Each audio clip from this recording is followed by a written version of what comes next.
नमस्कार मु खुशी सचेतन टाइम्स को आपनकु स्वागत। आजिर ताजा खबर माड़ी आसुची बात्या मंथा।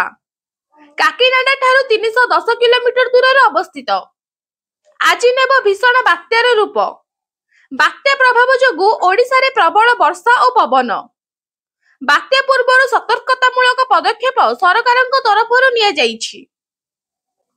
लोकंको सुरक्षा दृष्टि रेल विभाग पक्षरु पाखापाखि प्राय ट्रेन बातिल करा जाइछि।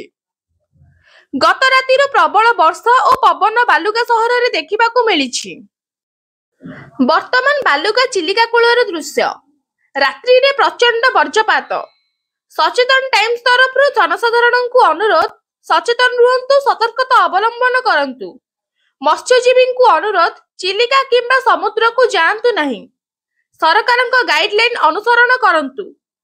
आज आंध्रर काकीनाडा ठारे लैंडफॉल करिवो। संध्यारू आरंभ होइजिवो लैंडफॉल प्रक्रिया।